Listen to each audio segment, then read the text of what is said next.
We're going to start in 60 seconds. Rabbi Beta, come.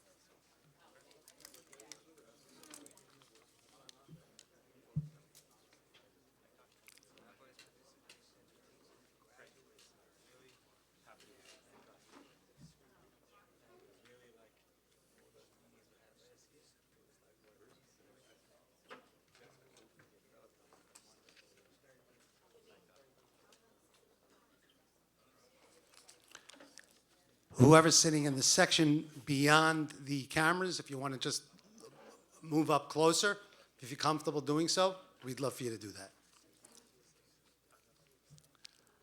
Okay, let's get started. On behalf of the Safe Foundation and Hatzalah Flatbush, I want to extend a heartfelt welcome to our esteemed rabbis, Roshei Yeshivot, our speakers, and our guests here tonight. I want to welcome Rabbi Joey Beta, Rabbi Joey Haber, Rabbi David Sutton. Thank you so very much for being here, and for the other rabbis lending their support to this cause, Rabbi Saul Kasson, Rabbi David Ozeri, Rabbi Eli Mansour, Rabbi Meir Yedid.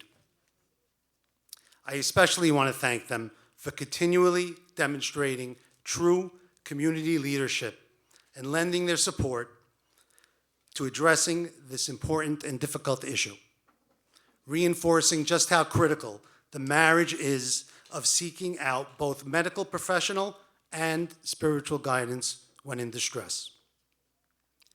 I want to also welcome Dr. Jason Zimmerman, Director of Hatzalah Flatbush, and Dr. Akiva Perlman, PhD, licensed clinical social worker, professor at Wurzweiler School of Social Work at Yeshiva University, and he teaches trauma and addiction.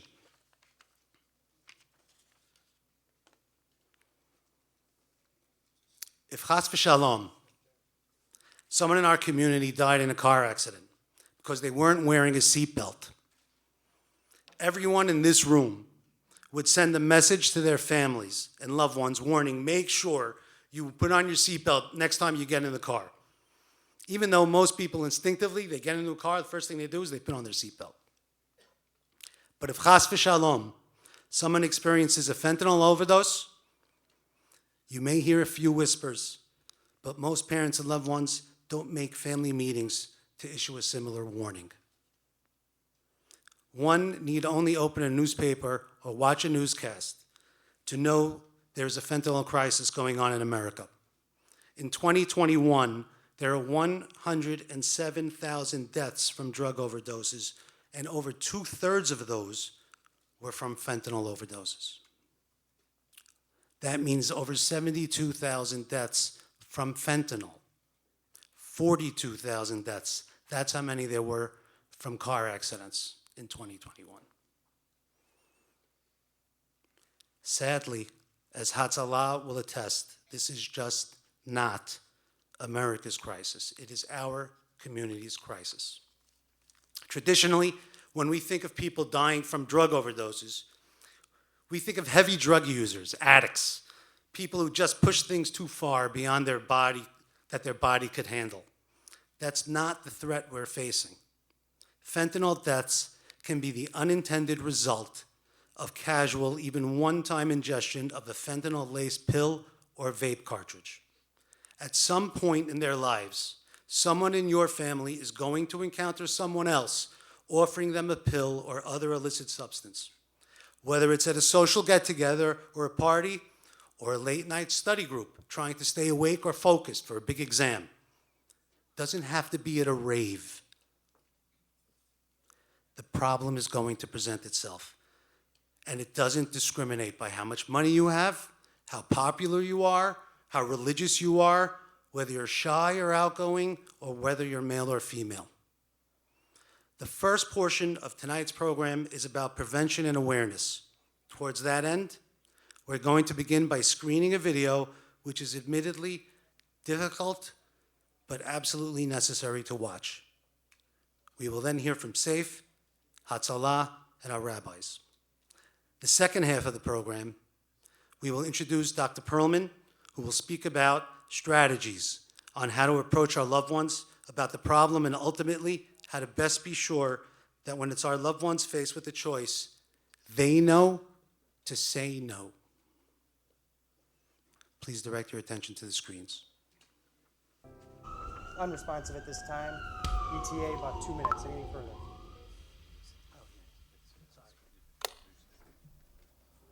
My name is Dominic Tierno. Since I graduated high school in 2014, I've had the great honor of directing a number of documentary films about drugs and drug addiction. Our mission is to revolutionize drug education by telling real-life stories that motivate young people to make one of the most important decisions of their life, and that's the decision to not use drugs. 2020 was the worst year for drug overdose deaths that we have ever seen. In the beginning of summer in 2020, I came across this article. A 14-year-old kid from a town I grew up in had died from what appeared to be a drug overdose. He's a smart, funny guy who, like many kids, was struggling with some anxiety issues and decided that he would turn to drugs to see if he could help himself with that. What happened was he went and bought this pill, this Oxycontin pill, from a guy he had known because he thought that pill might ease the pain of what he was going through mentally. Well, he didn't know it, but that Oxycontin pill wasn't a real Oxycontin pill. It was a fake pill.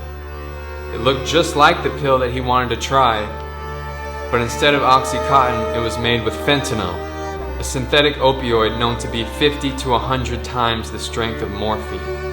That one pill he took that night killed him almost instantly, and his mom found him dead in his bedroom the next morning.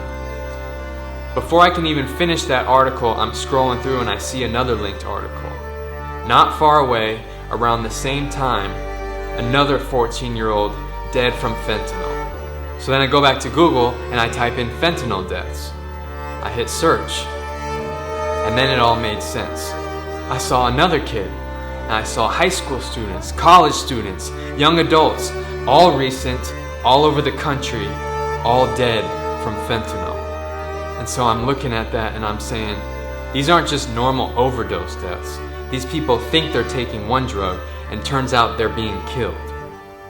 Why have we not heard about this? It's a drug 50 times more potent than heroin, and doctors say just touching it can send you to the emergency room. We're talking about the synthetic opioid fentanyl. The first time I heard about fentanyl was my sister busting in my house being like, don't touch anything in his room, it's fentanyl. And I'm like, I don't even know what you're talking about.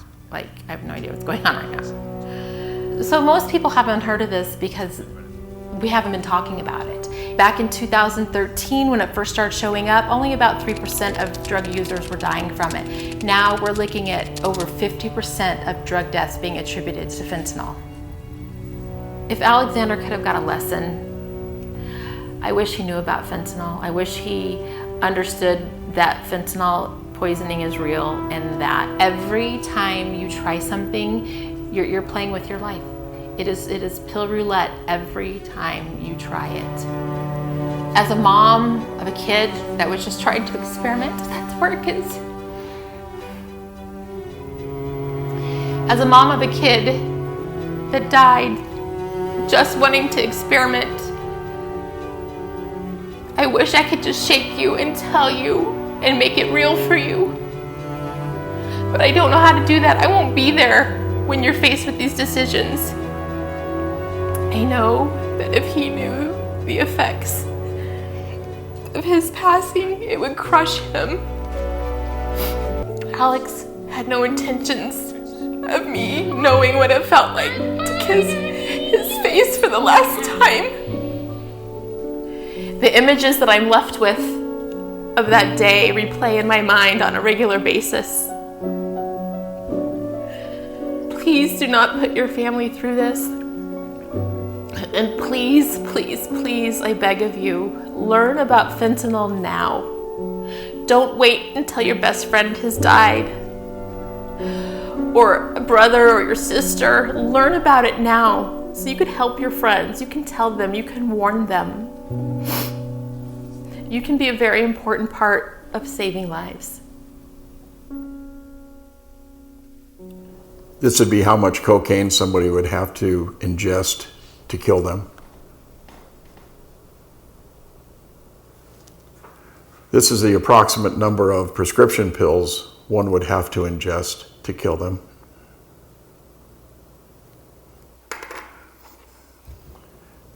This is the amount of heroin the average person would have to ingest to kill them.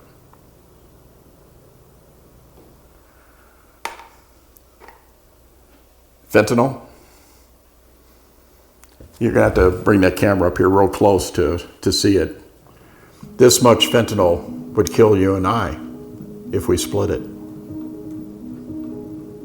They put fentanyl in cocaine. They put fentanyl in heroin. They put fentanyl, as we already know and talked about, into counterfeit pills. It's odorless, it's tasteless, you don't know it's there. And when you find out it's there, it's too late. You won't even know it. You'll be dead. 2,500 people would be killed by that amount of fentanyl. Does that sound like a drug to you? Does that sound more like a poison?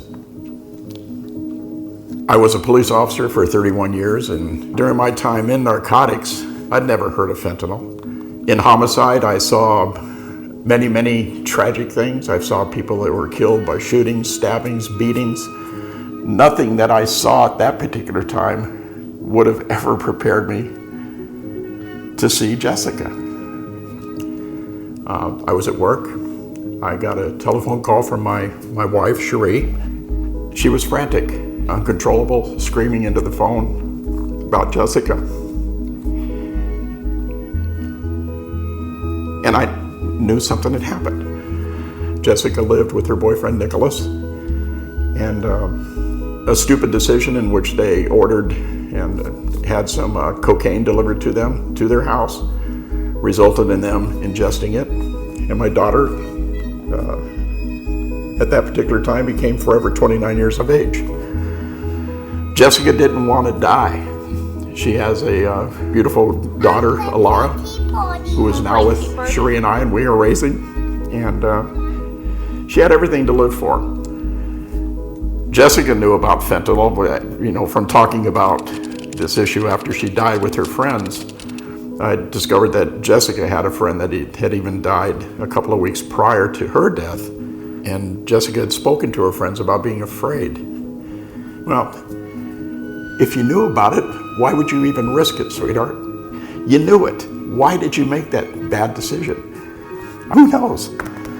Those are things that you'll never answer. We're just trying to prevent it from happening to somebody else.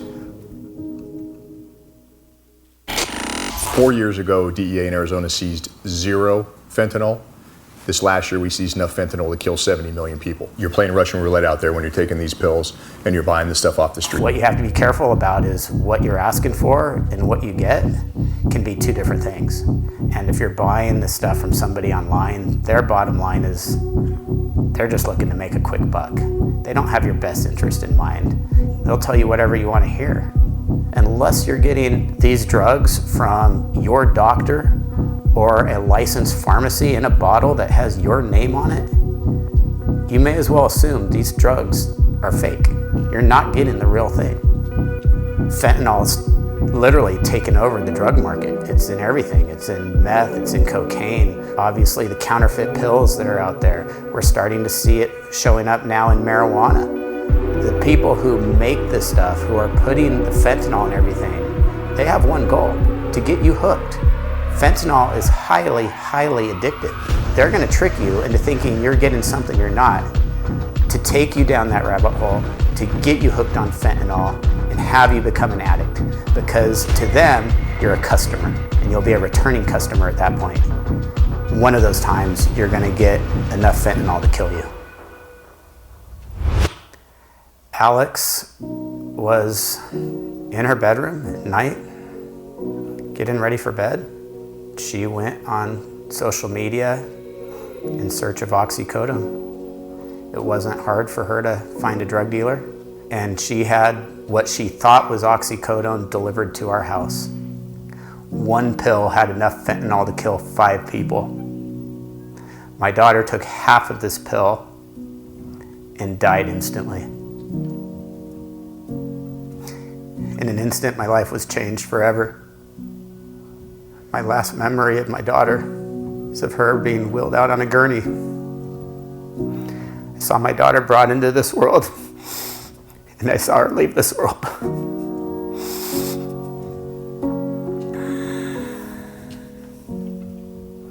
I have 4 daughters and a beautiful wife. Every time we take a family picture, I don't see who's there, I see who's missing. It's an odd feeling to looking forward to dying, because you know that's when your heart will be made whole again. Alex would have never wanted this. Don't do it to your parents. It was March 31st. And that evening was one of the most special evenings we had had in a long time. I told him to come downstairs. That I wanted to hug him. I don't know why. And he came down the stairs and he hugged me and he said, "Dad, I'm so sorry for all the things that I had put you through in the past." And I said, "Don't worry about it, Daniel. You're just a kid and you're just learning, but you're going places. You got a great future coming ahead of you. I'm just so proud of you. You have no idea." All right, Dad, good night. Love you. Good night, son. I love you too. See you tomorrow morning.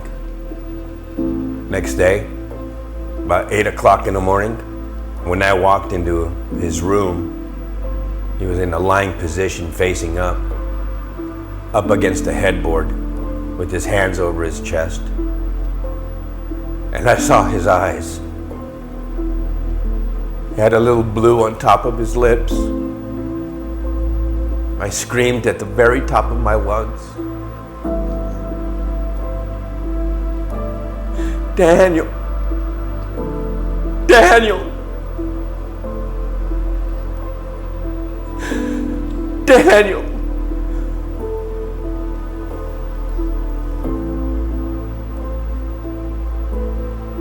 I called the paramedics.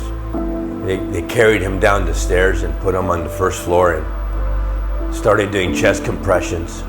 And then they took him to Los Angeles Children's Hospital, where we were put in a waiting room.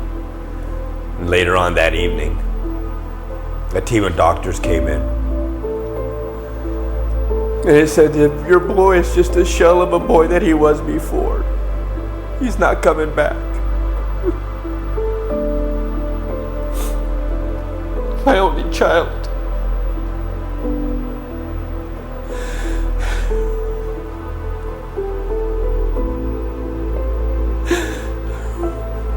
I couldn't protect them.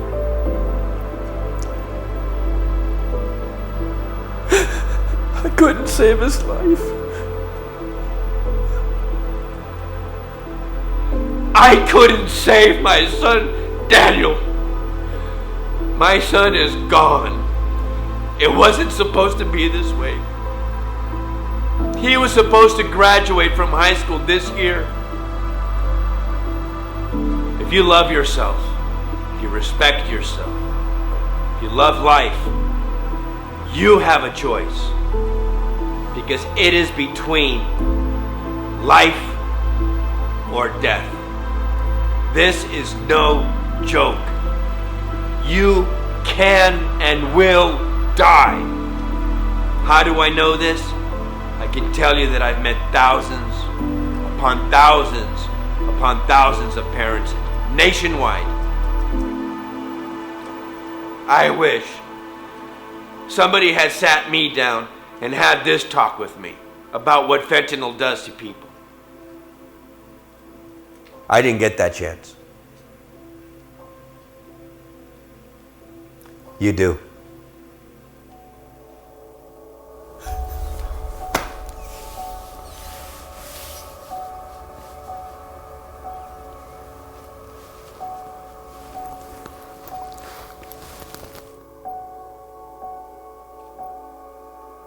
You know, there's always been one main problem with the films that we make, and it's the reason why we try to keep them as real and as relatable as possible. People just so commonly think that it will not happen to them. I'm talking about great people, nice people, cool people, intelligent people with big plans for the future, big potential. Gone because of one choice they didn't know would end their life. Fentanyl is coming for anyone and everyone. So the most important message that I can give to kids, to teens, young adults, anybody, is the same old message we've heard time and time again. And that's to really get serious about not even trying a drug. You see, back when we first started, I was telling kids not to use drugs because you might get hooked, you might get addicted. Now there's not even time for that. Now it's don't try a drug because you might actually not wake up tomorrow. You might actually not get another chance. One choice is all it takes. If you don't believe that, I guarantee you, at this point, there was someone very similar to you who wished they could be here right now to look into the camera and look into your eyes and say, don't do it. Please don't do it. Please, I wish I wouldn't have done it. Don't do it. Don't risk your life. So my question for you is, are you going to listen? Or will it be your family and your friends holding your picture, wishing they could have been there to tell you?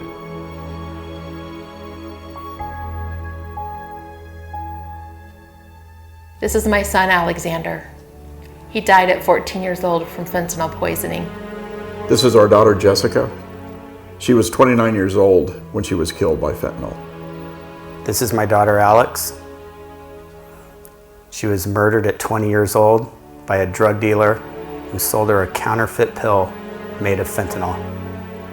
This is my son, Daniel Joseph Puerta Johnson, killed at the age of 16 by illicit fentanyl.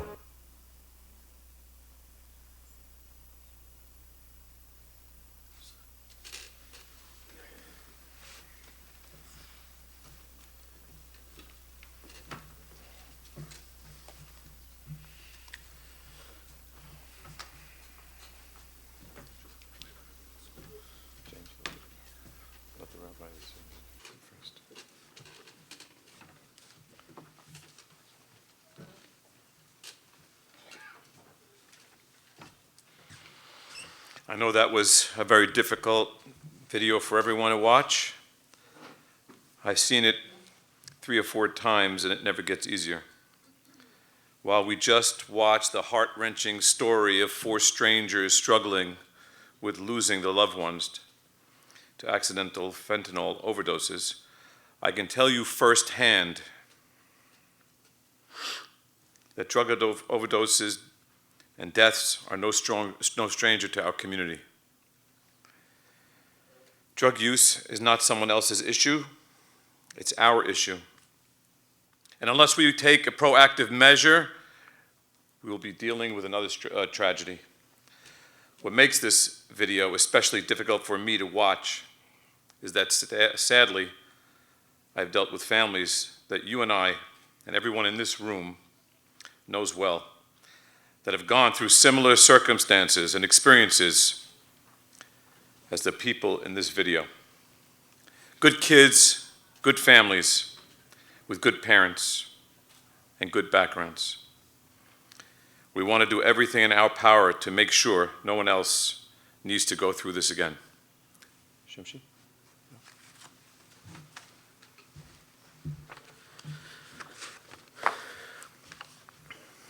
Good evening. Thank you. That video is difficult.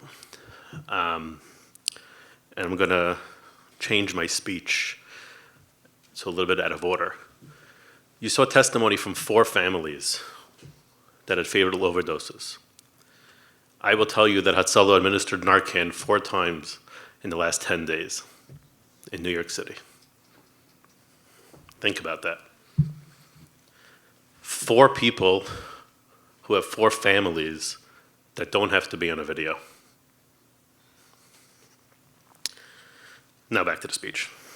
Thank you to the rabbis, Rabbanim, for supporting this extremely important endeavor, to the individuals responsible for putting this event together, and for working on getting this extremely important message out. So for background, I'm Dr. Shimshi Zimmerman, Jason Zimmerman. I am a trained emergency medicine physician. I work at Maimonides Medical Center. I am the medical director of Hatzalah of New York City. I'm not an expert in drug abuse or addiction medicine, but there's very few people around who see as many patients or families or deal with enough cases in the emergent time that I do. Thank you to everyone here, all of you sitting out there, all of you watching on video, for taking the time to come out, taking the initial steps to acknowledge that we have a problem, to come together to work on preventing and raising awareness to prevent any future issues. My goal here is not as bad as that video. It's not to instill fear. My job here is to give testimony that this message and this problem is real. It's here in our community. It's here today, and it is killing people and breaking apart families and communities. As an attending physician in the ER and as the Hatzalah medical director, as a community member, as someone personally involved with, unfortunately, numerous cases to referral organizations such as SAFE, which I've only recently come to see just how fantastic of a resource this organization is. With a brother, another Dr. Zimmerman, who's a psychologist in the community, and so many members of the community who are out there saving lives every day. We're here to try to help prevent the problem that we know is unfortunately inevitable. We're all here tonight, and we are literally saving lives. The first step in addressing any issue we know is recognizing and admitting that there is a problem. I'm not going to tell you that everyone here has a risk of coming across someone who's using drugs, who's abusing alcohol, or has an addiction, but it's likely so. We have to recognize and acknowledge that our families, our children, are at a risk and a higher risk than ever before of being exposed to this. Trust me when I tell you that I would rather be here every night of the week giving this speech over and over to Chas v'Shalom, having to have another conversation on a Hatzalah call or in the ER and explaining to a family why we were unsuccessful in resuscitating their loved one from a fatal overdose. It happens too often. Even one case is too much. We need it to never happen. Unfortunately, people have this misconception that you have to have had a traumatic childhood. You have to have been an abused child to turn to drugs or alcohol. Let me tell you, and I'm sure you'll hear it over and over, just the pressures of going to school, potentially being bullied, the pressures of fitting into society, pressures of community, even having a friend that just wants to experiment or try something for fun can lead to a path of destruction and a quick spiraling out of control. Maybe it's just an extra drink at a simcha, at the shul kiddush. Maybe it's a party for after finals at school. It may even be from a prescribed medication that a doctor prescribed from an illness or an injury. It can have a tremendous potential to escalate to wanting more, to needing more, to wanting to experiment. We hear them all the time. My friend takes it and has no problem and his life is great. My friends are at a party. I'm not going to fit in if I don't try. They try it once. And if they survive, they want to try it again. We must break this pattern. We must intervene early on, and that's the goal of tonight. It's not just our children. It's our wives, our husbands, our parents, our siblings, our friends, our neighbors, our community members, and our shul members. No one is immune to this disease. You would be very surprised that often the patient or the person with a serious drug or alcohol addiction is the one sitting next to you in a restaurant or in shul, smiling, laughing, appearing to live a great life, going on vacation. Do you know what he's taking to get that smile on his face? How he needs to pop a pill just to get out of the house? To inject or snort meds to get through the day? Unfortunately, it's never as it seems. How real is this problem? I told you that video gave testimony of 4 heart-wrenching stories. I think the people up on this stage have thousands times that. The incidence of opioid overdoses has increased dramatically between 1990 and 2017 and is now the leading cause of injury-related death in the United States since 2009. As you saw in the video, and as I'm sure other people will talk about tonight, just the last 3 to 4 years has seen hundreds and hundreds percentage increases in the amount of drugs and overdose calls that have been around. And we in this community, in our community, are not immune from it. Again, I'm here to give testimony that the problem is much bigger than anyone in this room can even imagine.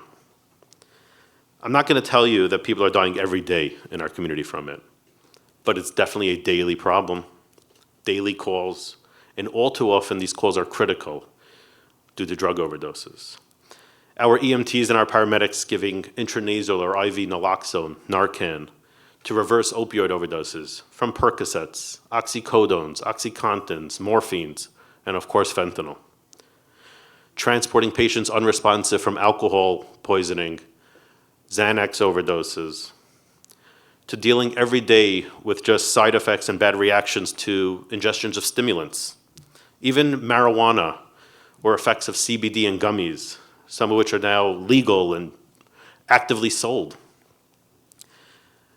Dozens of calls last year for accidental ingestions from children, babies, by getting their hands on something that was just left around the house.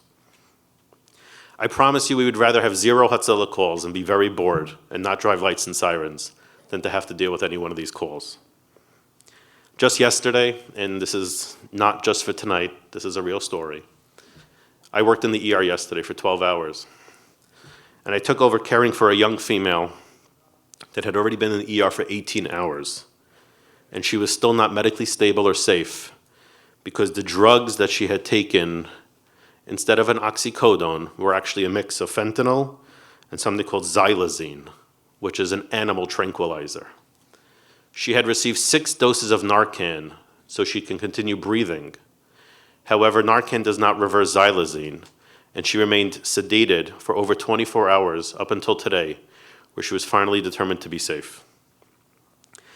Xylazine is now known on the streets as Trink, short for tranquilizer, or Trink dope. Just this Friday, New York City Department of Health put out an advisory showing that 49% of lab-evaluated pills were actually fentanyl when labeled as something else. And that's just here in New York City. I hope that being here tonight or watching the live stream and listening to the lineup of speakers and hearing the presentations just gives you a little insight to how to recognize and prevent a potential problem, as well as giving you information on resources that you can reach out to or pass along to anybody that you feel may be benefit or receive assistance from. And of course, a message that everyone should know to call Hatzalah immediately for any concerns or for any potential overdose. Thank you.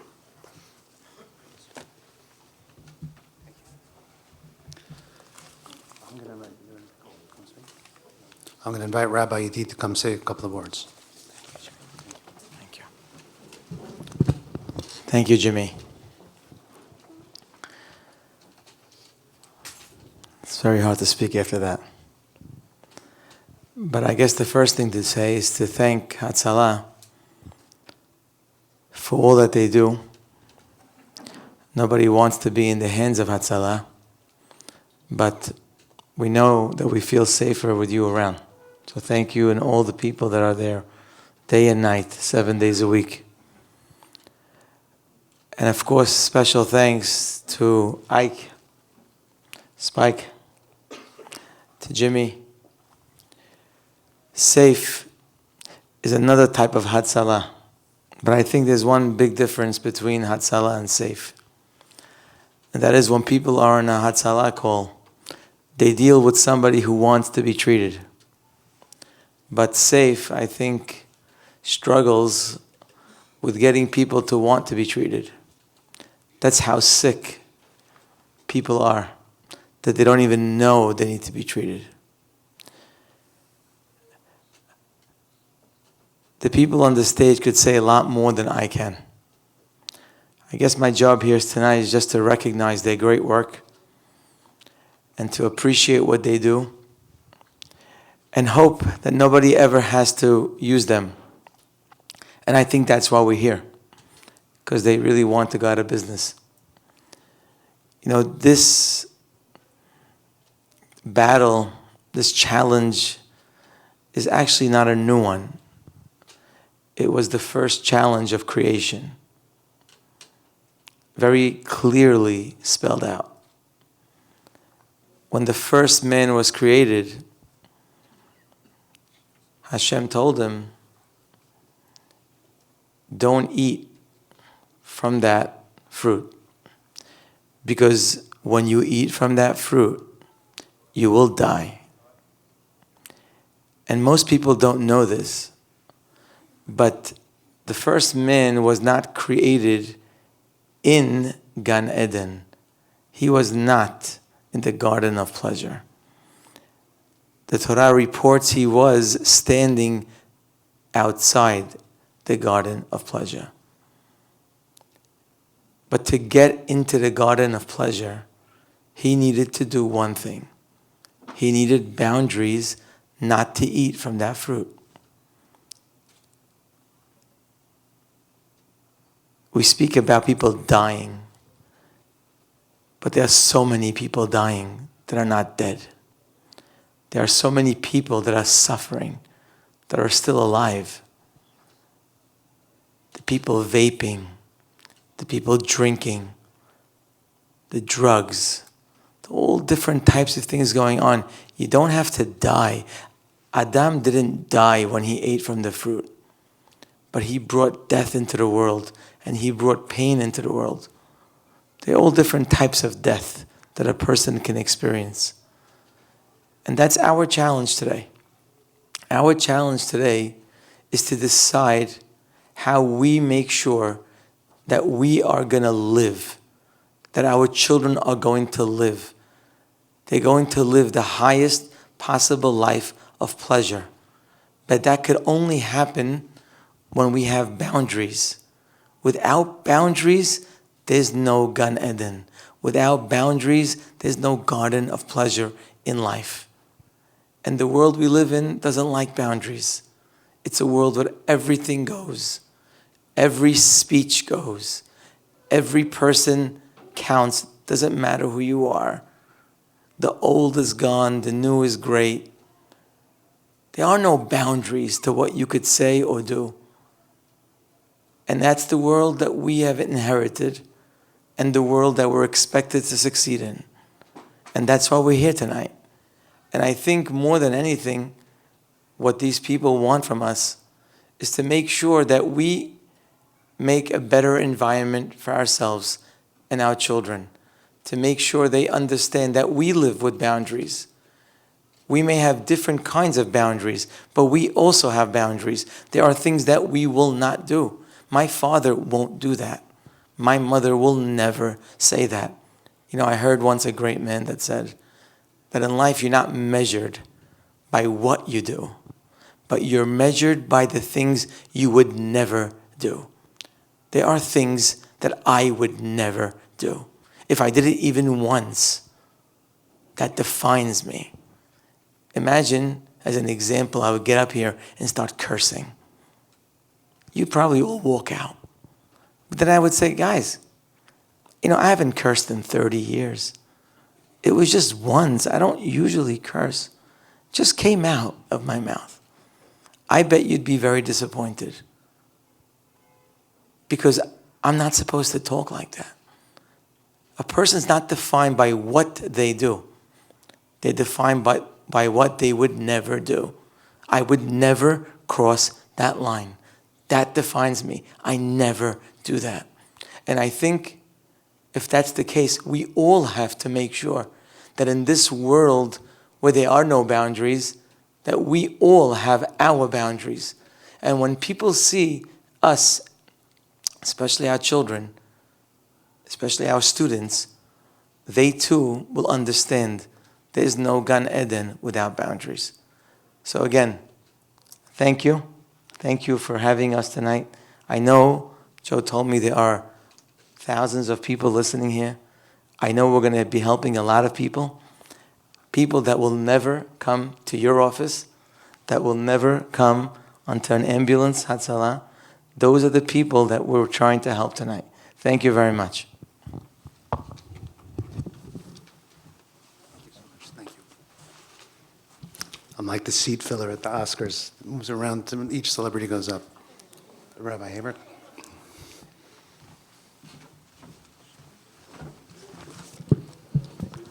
Do you just call us celebrities?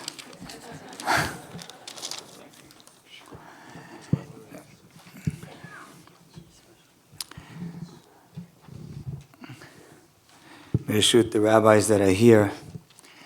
I'll tell you the truth, usually when we speak, I get excited to talk and get excited to speak and share an idea and a thought. Tonight after that video, I'm like depleted. But I still would like to share one little idea and one thought. And before we say that, just like Rabbi Yedi did, Spike, we're close for a very, very long time. And we watch you start SAFE and what you've done with SAFE. And Jimmy, your support for SAFE and your being the backbone of what SAFE is. This organization is a gift to every single one of us. And on behalf of rabbis, it's a gift to rabbis too. Because we don't know how to deal with addictions. Not drugs, not alcohol, not any other type, gambling or any addiction like that. And we need you as our goalies, so to speak, to be able to handle what we can't. And to have an address and a phone number that we can call and say, does this kid, does this boy, does this family handle it, really makes our job so much easier. And to Hatzalah, it's no secret that my family has needed Hatzalah a lot in the last 3 months. And the work you've done and the diligence that Hatzalah has and the dignity and the class that you bring to literally every single call is, as the Rabbi Yedi said before, it's never fun when you have to call Hatzalah, but it's actually beautiful when they arrive. And here's my little thought. It was compared before to car accidents. And just like car accidents, there's a lot of car accidents that can never be avoided. There are many times that something happens that's completely not in the driver's control. It's the other driver's control, it's the conditions. Something else happened that the driver had literally no control over. But in many cases, maybe even most cases of car accidents, there is something we could do and something what we could have done. And that's why when our kids get a license, we talk to them about using their seatbelts and not speeding and driving carefully and following instructions and understanding the signs and what they mean, because they can't guarantee their safety, but it raises the odds dramatically. So I want to give you an idea that I think raises the odds dramatically of you helping your son and daughter from this challenge. And that is that parenting has changed. In the 50s and 60s, parenting for members of our community, members of the religious Jewish world across the country, in the 50s and 60s, parenting was just survival. Keep your job. Stay in a home. have a house and don't be evicted. In the 70s and 80s, as we got our legs beneath us, many of the parents were children of either Holocaust survivors or war veterans. And what became the mode and the focus of being a great parent was discipline. And many people in this room remember their parents were disciplinarians, and that's what it was about, and this is my word, and that's what I said, and the reason you do it is because I said so. And then we started to watch as kids slowly started to fade. You'd have a boy in this family, a girl in that family that was perfect, the other family that was completely religious. You'd watch kids all of a sudden lose the path. And in the 90s and 2000s, parenting became about love. And all of a sudden, even the teachers in schools and the way parents were all hugging their kids and caring about them, and I love you, and I'm there for you, and I'm caring. So parenting went from survival to discipline to love. And all three of those concepts are incredibly relevant today. Everyone still is in survival mode. Children still need an incredible amount of discipline, and they definitely need your care and your love. But in the last 10 years, parenting has changed. And there's a new quality that every parent needs to bring for every child, whether they're 2 years old or 40 or 50 years old. What your children need now is to be understood. They need to feel like you get it. Because the challenges of 40 years ago was physical burdens. Our kids today don't have that many physical burdens. All of what they're carrying is up here. And they need a mother and a father, not just a mother, and a father that gets it and understands them and spends the time and puts in the energy to get what's on their mind. What are you struggling with? What do you like? Why do you like it? Why is that a struggle? So many parents, especially busy ones, come home and see their daughter care about something or their son, and it's a bunch of nonsense. And you come home to your kid, you're like, who cares about the Rangers? It's useless. What's the point? And you make comments like that, and you make lines like that, and a daughter will be jealous of a classmate, and you're like, why are you jealous of other kids? Who cares about that? We're blessed. It's nonsense to worry. And you don't realize what you're doing to your child. Has your kid ever told you, you lived in the olden days? What they're saying to you is, you don't get me. And because of that, I have no plans of ever getting you. You don't understand me, so why should I spend time in understanding you? You don't know what I'm dealing with. You don't know my struggle. You don't know my joy. You don't know what I appreciate. You don't know what my friends are thinking about. You don't understand what it feels like to be a child in 2023. If you don't get me, why should I listen? And I'm going to give you one little example from the Torah and conclude and leave it to the professionals. Yitzchak Avinu wanted to bless his son Esav. And he blessed him. And he said, I'm going to bless you if you go and get me meat. Could you imagine that? Yitzchak Avinu is one of the most perfect people to ever live. Do you think that he cares about meat? Imagine if you went to Israel Chaim Ovadia Yosef and he said, I need a blessing. He says, I need a steak first. Yitzchak Avinu is saying, I need meat. He loved his son. The pasuk says, Kitzayid befi, because meat was in his mouth. What does that mean? The answer is this. Yitzchak Avinu appreciated meat because he knew that's what his son appreciated. And if that's what you like, and that's what you care about, then I'm going to show you I appreciate that too. Last night, I spoke in Lakewood, New Jersey, to 600 parents that are very yeshivish and very, very religious. And one father came running after me after the speech. He said, Rabbi, my son is 16 years old, and I don't know what to do. He's on his iPhone. He never stops. He loves music. I said, you know what you need to do? You need to learn music and appreciate his music and ask him questions. Your kid is a sports fan. Ask him why what happened tonight? How'd the Knicks play? What round are they in? How is it going? Your kid's listening to a song. Take an AirPod. It doesn't have to become one of them and be exactly like them and get on the floor with them, but you need to get it. and need to know what they're struggling at. If they feel like you understand them, then they will want to understand you. So the goal of tonight is to be a parent that gets it, knows the struggles, knows the challenges, knows the what, knows the why, understands what motivates them and what makes them tick. Because parents that don't, in so many years of being involved with your children, I can't tell you how many times when you look around and you say, does this parent even understand? You literally left an empty house on Thanksgiving weekend and you can't imagine what your son is going to do there? You think they took the empty house to learn Gemara? Like, what are you thinking? What are you thinking when your son is hanging out with those friends and your daughter's going to those places? You need to know what's happening in those places. You need to know what's motivating them, what's inspiring them, what gets to them, what draws them, and what creates the struggle. Nothing guarantees safety. The only thing that guarantees safety is God. But we can change the odds, and we could give our children a better chance. And children that come from a home where both the mother and the busy father spend time and energy to get them are parents and children that have a much better chance of getting their parents and following exactly what you want and having the confidence and the courage when they're put in that position to say no. Thank you.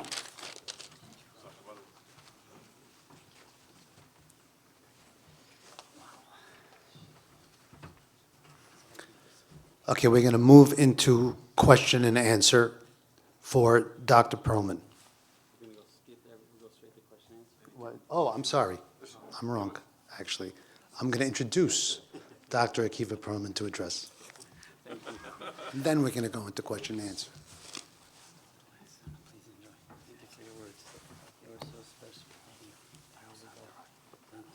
I thought I came to share some words. I really came to listen.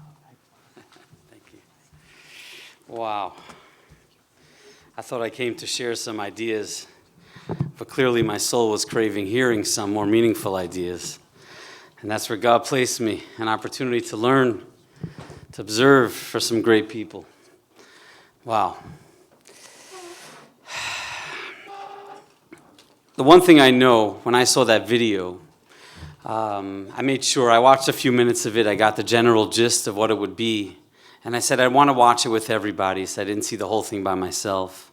But I know, like most of you, for those who are here without your children, all I wanted to do was run home, tell my kids how much I love them, give them a hug, give them a kiss, tuck them in properly, and just tell them that the world is safe and the world is good, which it is to a large degree.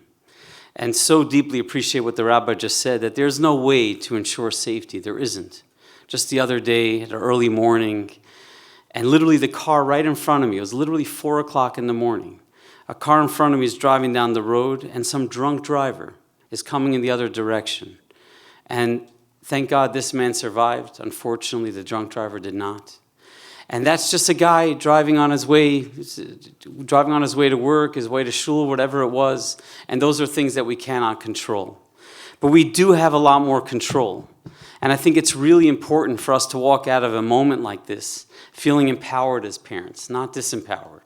Feeling like we have the ability to make a difference, which we absolutely do. When you start breaking down the statistics between children who've had the opportunity to be raised by parents who are willing to have some really tough conversations, which what tonight is ultimately about, especially for the parents who brought their children, like I hope, it's really my wish, that the drive home is going to be somewhat uncomfortable. Because hopefully we'll introduce you to some questions that we should start discussing with one another. And this moving forward, having these conversations, I assure you, are not comfortable at all.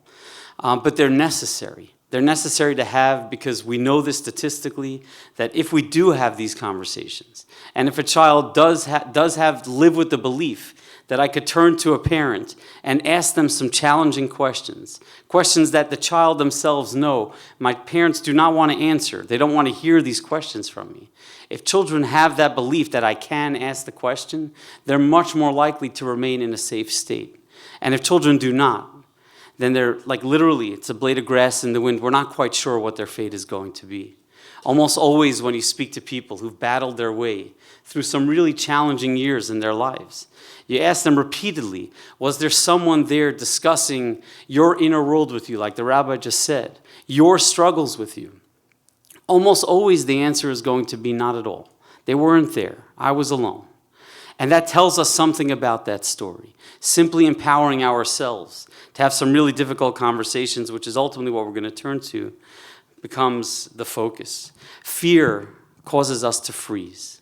When you watch a video like that, it really, to some degree, it inspires us to say we need to do something. And fentanyl is a different beast. It's a different conversation altogether. It's not something that we had in years past, where by and large there was a trajectory to death in drug use. You started somewhere, you often started with alcohol, then you made your way to pot, possibly cocaine, some psychedelics. You move your way into the painkiller world and find your way to heroin. Often that could take 5 to 10 years. And it's a slow progression into that place with many, many warning signs. When you're dealing with fentanyl, fentanyl is something that someone could be using on an entry-level use when it comes to drugs, and all of a sudden they get a bad batch and there's nothing we could do about it, literally. All you could hope and pray for is that someone catches them and provides the right level of care for that individual. And that's a terrifying thought. It's a debilitating thought for us as parents. And yes, we need to pray. We need to pray for their well-being, but we need to go well beyond that, which is how do we empower them to start having some very challenging dialogue with us and with them. So I hope tonight we get a little bit more comfortable with the discomfort. We'll talk about some of the dialogue that we could have. And I want to talk about 2 objectives before we get to some of the questions. Number 1, when we speak about overdose and we speak about death, we just want to talk a little bit about those people. I spend most of my day listening to the struggles that these individuals have, and it would be remiss of me to not share some of that with you, so we at least understand who they are and what they're going through, especially from an addictive perspective.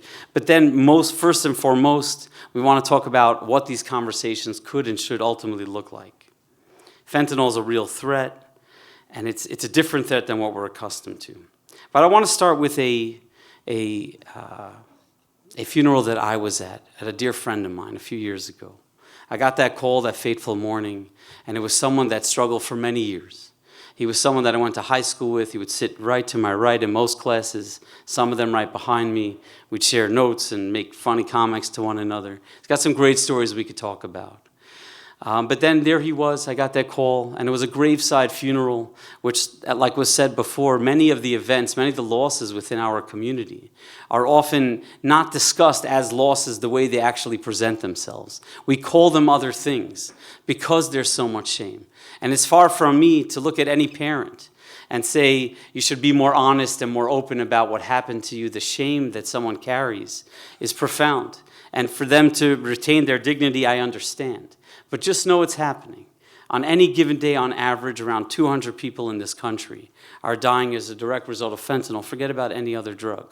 So certainly within our community itself. When I reach out, I serve on the board at Amudim, I reach out to Tzvi Gluck. Within the last year, within our community that we're largely familiar with, we had over 100 deaths. And again, most of us will say, well, I didn't hear 100 times. That's not something I'm familiar with. But then scan your mind and say, what did you hear? Was it an aneurysm? Was it something else, something sudden that didn't quite make sense in order to preserve some degree of dignity? And of course, there's some people who are familiar with what happened, with what the real story ultimately is. But I'm standing there at this funeral, a graveside funeral, because there was so much shame. It was just friends, close friends and family, and everyone was talking about how beautiful this young man was, and he was. He had a very sensitive, tender soul, like many addicts do. One of the things you'll read, Shea Stout writes about it in one of his books, The God of Our Understanding, where he said that addicts in general are more sensitive than most. And it's as a result of that sensitivity that they can't live in the toxic nature sometimes of our world. They want to find a way out of it, a way to a more peaceful existence, so to speak, a one where they could control the fate as opposed to being controlled by the reality itself. But on my way back, I was sharing the experience with my wife. And I said there was one thing that was absent from this funeral, that nobody there at that funeral asked the question why. No one said, how did this happen? How did this happen to this young man?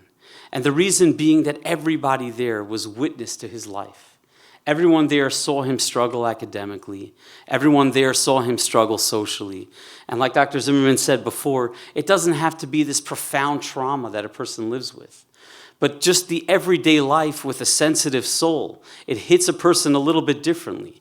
They process it differently. They experience it differently. And as a result of that, there's a need to flee. There's a need to run. There's a need to numb, to get away from that experience itself. There's a wonderful researcher, Dr. Gabor Mate, and he said, addiction is not the problem. He said, human suffering is the problem. The fact that people are having a hard time in their life, like the rabbi was saying so beautifully before, that the kids, they're involved in their own world, the same way we were when we were teenagers, by the way, and the same way we didn't necessarily share all that information. And he said what we need to do is gain access to that particular information. In the Harvard Center for the Developing Child, it talks about suffering in early childhood and where that comes from and how that ultimately manifests later on. Just a quote from one of their studies. It says, suffering causes a change in people's comfort-seeking behaviors, comfort-seeking patterns. When someone is hurting, and we all know this, when there's a sense of discontent, we're in some type of struggle, some type of fight with another, there's a need to engage with another person. We're looking for some degree of comfort in order to soothe that pain that we're feeling. So we have to shift a little bit of a perspective. We often get angry at the people who are suffering in this manner. We're getting frustrated with their behaviors. And we need to start looking at it a little bit differently, which is that the drug use itself for these individuals is their solution. It is a very poor solution. It is a solution that will never work in the long run. But in their mind, it is their solution. And until you find a way to access that person and the pain that they're feeling and seeking to express, we're going to have a hard time in treating them. I remember I was at a meeting once, a 12-step meeting for people in recovery. And if anyone who's ever been, it's a wonderful place to visit. I always send my students just to go. I said, you can't recommend a program until you've actually visited it yourself, so you understand what the felt sense is like. And I'm walking into that room, and there was a lot of hugging, for anyone who's ever seen it. They hug when they walk into the room. They hug after they say the serenity prayer. There's a lot of love that's going around. And this is often amongst people who saw each other the day before. They're that committed to their life of health and recovery and growth that they're a part of this program, the same way we see each other in shul every day. But when we go to shul every day, we're not hugging each other. Maybe a fist bump or we'll say hello to someone, but certainly not like a full-out hug. I missed you, man. I love you. So I remember asking this guy, what is that about? Why is there so much touching, so much hugging? And he looked at me with a little glint in his eye. He was an old-timer. And he said, we're making up for old times, son. We're making up for lost time. This is not something that we had. This is not something that we implicitly know inside of us. And as a result of that, we're seeking it today. So when we talk about solutions, what do we do? How do we prevent something like this? It is making sure that no individual, certainly within our personal orbit, could possibly live a life where they would have to say to somebody else, to a stranger, that we're making up for lost time. That we would be there for them. We would understand them. We would know their inner world enough that we don't have to be curious about it or wonder too much about it. And if they're going out with their friends, there isn't 1,000 questions on our mind as to what could they possibly be doing, because we've already had some of those discussions with them prior. I still remember just one more story, because this man had such a profound impact on the way I see this whole phenomenon altogether. It was early on in my career, and I was learning a little bit about drug use and why people do it and how to help them get off of it. And I had this client of mine. He was homeless at the time, using heroin, as we know is at the time, before fentanyl came around, heroin was the #1 killer that we had. Now it's #2 in the world of drugs. And he's using heroin, and I knew nothing of heroin. I didn't know what it was like. I knew what it was like in the textbooks. They told me what it was like, but the experience of it I couldn't relate to. So I asked this young man, just please describe to me, what is it like? You take a needle, you inject it into your body, and it happens automatically, basically within seconds. You're really, really high. Explain that experience to me. And my assumption was he was going to talk about how it felt in his body, how it felt even in his emotional world. And he went in a very different direction. He said, when I use this, I feel as though the whole world is hugging me. I feel embraced. I feel as if I'm complete and I'm whole. Now, who would make a statement like that? You'd have to know this young man's life to understand that there weren't other characters, there weren't other people in his life who were able to provide that for him. And in the absence of that, he went out looking for it. He went out seeking something that would give us the feeling that we're all deserving of. There's no one I know that's not deserving of care and attention and affection and love and acceptance. Everyone is, even when we make mistakes, especially when we make mistakes, when we're sitting in that place of shame and discontent within ourselves. It's precisely in those moments that we need someone to come over to us and remind us, to restore us to our own sense of self and humanity. And that's what we're looking for. I met with parents today, and they were discussing their child who's accustomed to throwing fits when her needs are not met. She's a young woman, she's 13 years old, really struggling for years. If something doesn't go her way, she throws a tantrum. It doesn't matter where it is, in the streets, in her house. And I remember asking the parents one fundamental question. What is it that she's seeking to convey to you? What's bothering her? What is it that's impacting her on the inside that she doesn't know how to express, that it manifests in this fit? What is it? What's bothering her? And they both looked at each other and they said, like, we're too overwhelmed and concerned with trying to manage the situation that we don't know the answer to that question. And we spoke about, as much as we possibly could, ways to try and figure out what's going on within that person. And until we could answer that, we remain in the dark from helping these individuals. They're largely inaccessible to us. So when a kid, and we know this, there are plenty of parents, and I know it's a hard thing to say, but there are plenty of parents even within, well, probably not within this room. They're probably not here. Hopefully they're online. But there are parents who themselves are struggling through this.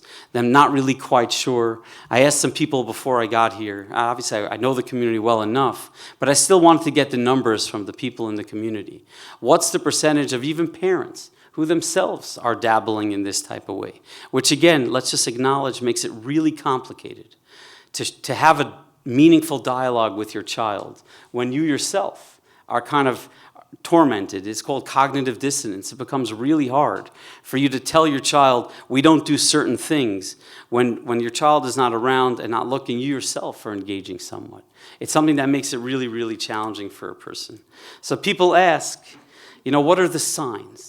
What are the signs that someone is struggling, someone's having a hard time? What does that look like on the outside, be it physical, spiritual, social? What does it look like?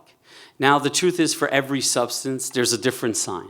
You have substances that are referred to as uppers, and a person's going to be very jittery, a lot of energy. There's almost a manic quality that comes along with it. And then you have downers that are somewhat lethargic and kind of peaceful and calm, but not very attentive, slurring words, things of that nature. But the more meaningful feature to look at, which requires a real relationship, is understanding your child's baseline. And not only your child, but we're talking about loved ones, spouses, husbands, wives, parents sometimes. Understanding their baseline. To understand the way a person is on a regular Tuesday. How do they feel Shabbos? Are they stressed? Are they comfortable? Are they relaxed? And all of a sudden, if you know someone's baseline, then you could start evaluating what happened. What was the shift? What was the change? I noticed that there's a dramatic change in the way that you're behaving. To me, it's much more important to look at, my child was doing really, really well in school, and then something happened and all of a sudden they started to tank. But at least you knew that in the beginning they were doing well. And then something bad happened. So then you could reflect back and say, I'm losing sight of my own child. I don't know exactly who you are and what happened. Obviously, I wouldn't use those words. You always want to remain accessible and available to your child. But it's not so much about looking at the signs and the symptoms of this is what it looks like when a person's on drugs. They talk about eyes being dilated or not. But rather, it's knowing your child, knowing the baseline of your child. How are they generally? How do they generally respond to you? How do they generally respond to authority? How do they speak about their friends and their relationships? When they go out, do they generally tell you what they're doing? And now all of a sudden that's changed dramatically, and there's a lot of secrecy, and there are other things. This requires a relationship. And like the rabbi was saying, I couldn't say it any better. The only way to engage in a relationship is to take that initiative, to take those steps and to start asking questions that are a little bit challenging for us. I know he was sharing a story. I remember a Rebbe of mine where I myself as an adolescent struggled a great deal. I left religion even for a period of time and then slowly made my way back. And there was one Rebbe in particular who helped me come back to that place. And I remember I was working at a program called The Living Room, which is a recovery center. And one day, my Rebbe, his son walks into the program, a full-blown drug addict, really, really struggling. And I remember the roles completely shifted. There I was, working with his son, and he's reaching out to me saying, could you give me some guidance? What do I do? And I remember in my mind thinking back at, what did my Rebbe do for me? How did he access me as a person? And I remember just reflecting that back to him and saying, how did you find a way to reach me? And I said, I assure you, it was not in the base medrash. It wasn't in the shul. It wasn't over tefillah. I said, it was somewhere else. I said, if I remember correctly, it was probably some pool hall in Ben Yehuda in Israel at the time. I said, that's probably where you came to reach me. And I said, when's the last time you played pool with your son? When's the last time you did something that was accessible to him? Not just what's comfortable with you. And he stopped and he said, I don't think you realize how hard this is for me. I've spent my entire life doing this for other people's kids. I don't know how to do it for my own. I just don't. He goes, with you, I could go. It's easy because I see you as somebody else. It doesn't hurt as much. With my own child, when I see them struggling, it's just really, really hard for me to access them. But that's our role. That's our job. And it's a world that we don't quite understand. I'm having conversations with my kids the other day. Just the other day, my daughter used a term. I had no clue what it was. But the first thing I did was like get online and try and figure it out. Turns out I'm not a Swiftie. It's a thing. Some people may know what that is. I had no clue what a Swiftie is. But apparently Swiftie is a thing, and I'm not a Swiftie. I think it's a... Could someone tell me? You guys, someone knows. You don't know what a Swiftie is? It's a Taylor Swift fan, I think, right? And she said, like, oh, me and my friends were Swifties. And I'm like, what's a Swift? It's like a Swiffer, sweeper or something. That's where my brain went. And she's like, no, we like Taylor Swift. But then it was, okay, now we need to listen to some Taylor Swift songs because that's what my daughter likes. Now, will I like Taylor Swift? I assure you, I can't assure you, but I probably won't. I'm still stuck in like the Pearl Jam years. But Taylor Swift, that's where my daughter's at. And that's where we need to reach her. That's where we need to find her, in that place, because that's what they need. The rabbi said it so beautifully, just this idea that today it's understanding, the needs are met.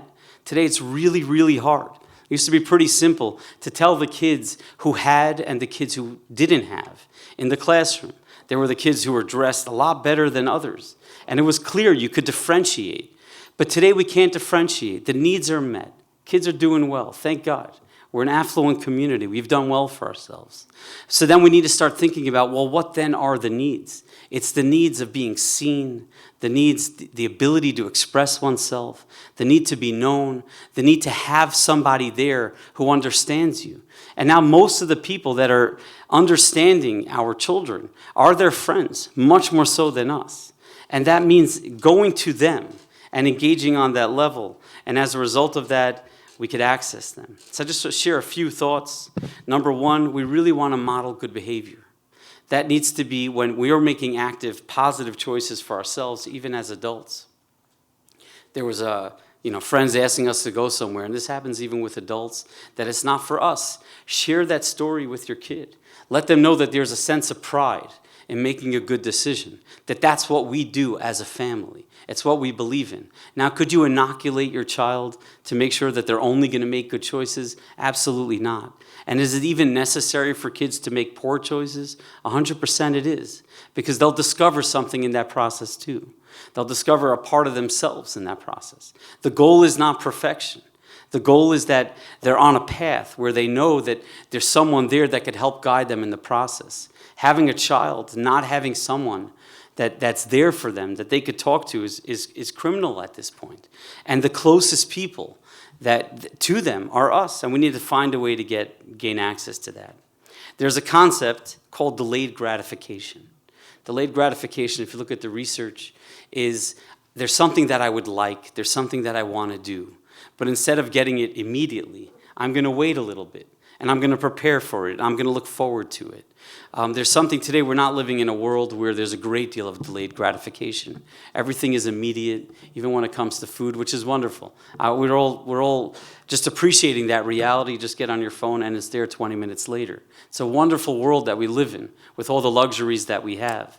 But when you look at the statistics on just showing delayed gratification, especially when there's a child who's put into a situation where all of their friends, and when I say all of their friends, I really mean it. They're in an environment where all of their friends are doing something. It becomes nearly impossible for them to say, this is not something I'm going to do.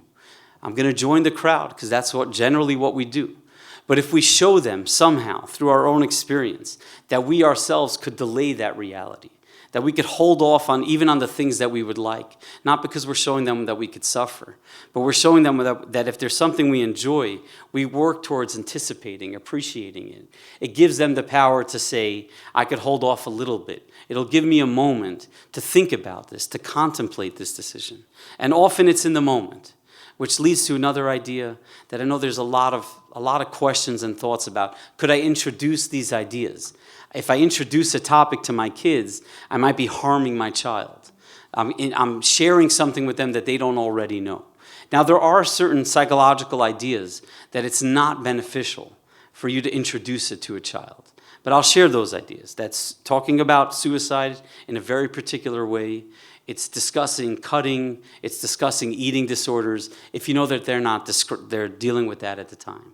So there are certain phenomena where we could say you shouldn't necessarily be proactive, talk about it to your children, unless you know that it's there already. There's a struggle. But when it comes, all the data shows, when it comes to talking about prevention with drugs, with alcohol, with poor decision-making, with good decision-making, that rule does not apply to this issue. The more kids are educated, the more kids know, the more kids are informed, the more a kid could say, hey, I know that that's just a pill or that's a line of cocaine, but I just saw a video or I just read an article which said that there might be some fentanyl in it, the more empowered that child is to make a good decision. They need that information. And the best person they could get it from really is a parent who knows them well, who understands them well. And that might mean going to Google or ChatGPT and saying, I'm about to have a really tough conversation with my kid about drugs. Could you give me somewhat of a script? I actually put this into ChatGPT. It came out with a great script. So go with that. Just go on that site and it'll help you out with that. The next one is establishing and stating clear family values. There are certain statements that we make that are, this is what we do. This is what we try to do. This is what we aspire to be. This is what we stand for. My parents, they taught me that a certain, there was a rule that I grew up with in my home. It didn't really work so well, but it's something that I held on to. There was a statement that Perlmans don't lie. There was that statement. Now, we lied. I lied. It's something that we did. But the reality of hearing that there's a value of we don't lie, or we aspire to not lying, that shapes a person. It gives them some form of identity. And you need to start asking ourselves real meaningful questions like, what does our family represent? What do we mean? What do we stand for? And having open discussions about that. For parents to tell a child that I myself was faced with something, and because there's a value that I hold dear to myself, I chose not to do that, it instills that child with that particular value. Or even if it's the opposite, and a parent is, let's say, brave enough and say, you know what, I didn't necessarily have that value. And I was faced with a situation, and I did make the bad choice. But it's something that I've regretted, and I thought about, and I chose afterwards to go in a different direction. That also establishes a value. It's a challenging, more nuanced conversation to have, but establishes a value about who we are, about what we believe in, what we believe to be right and wrong in the world. And instead of getting it from somewhere else, they're going to hear it from you. You want to engage them in the struggle. We need to know that it's a real struggle. For them, when you're talking about, let's say at this point, 40% of high school students by the time they graduate have experimented with drugs. Generally speaking, that's the case. That means that's a part of their lived experience. they're faced with that reality. And if we only look at it from the point of view of, no, that's not what we do, and we don't talk about the challenge of being in that moment and what it's actually like for them, then we're not engaging them. We're speaking down to them or at them. We're not sharing in that experience with them. As was said before, you're showing interest, spending time, trying our best. You know, it's hard to say this when here I am tonight in my family's home. You know, trying our best to spend dinner together, to do things that represent we're a family, we're a unit, and we do things together. I want to share, just end with this one study, and I think it paints the picture for how we need to respond as a community. But when you look at studies back in the 60s and 70s about drug use and addiction and overdose and what it was all about, they all painted to one study. They would take a rat, they'd put the rat in a little cage, and they'd give the rat a lever, and you press the lever, then all of a sudden you get alcohol straight into your bloodstream or other drugs, whatever it might be. And what they found over time is you leave this rat in this cage with this lever and access to the drugs, they'll keep pressing it, usually to the point where they're going to overdose. And what researchers learned from at the time was that if you give someone access to a drug, it's going to kill them. That was their conclusion. They're going to keep pressing that lever. They applied that to humans. They had this one researcher, Bruce Alexander, came around in the late 70s, and he challenged this idea. And he said, well, maybe the issue is not that there's a cage and a lever and the drug and they keep pressing it. Maybe the issue is that they're isolated. They're alone. They're in this little cage by themselves. They have no other rats to hang out with. I know this sounds weird already, but whatever. We're going to run with it. We're running with the analogy. They have no other rats to hang out with. There's no one else to interact with. You can't have dinner with anybody. And yet, they're going to, in that moment, in those set of circumstances, they're going to press it until it kills them. So he said, let's recreate this whole thing. And instead of isolated cages, we're going to build a community. And he called it Rat Park. And everything was the same. They had the same levers, they had the same drugs, they had the same everything, except that they were together as a community. There were other rats to hang out with, to play with, whatever you do with rats, whatever rats do. And what they found in those, and they've done many, many different variations of this, 2 rats at a time, tons of different types of drugs that they ran. In those set of circumstances, none of the rats killed themselves. None of them went to that lever and said, my life is not worth it, it's time to go. They never went there, largely because they had something else protecting them. And when you think about this community, all you need to do is walk into this building, walk into this shul at any time of day and see its vibrancy, see it, sense it, that we're alive, we take care of each other. We're interested in one another, to create a sense of we're doing this together. And we do that in our homes as well. We don't only do it as a community. We create a sense of we do this together as a unit, and we discuss things together, even if it's hard. And you sit down when you get home or you find time during the week, and you say, I watched this really brutal video, and let me share it with you. And let me talk to you about some of these dangers.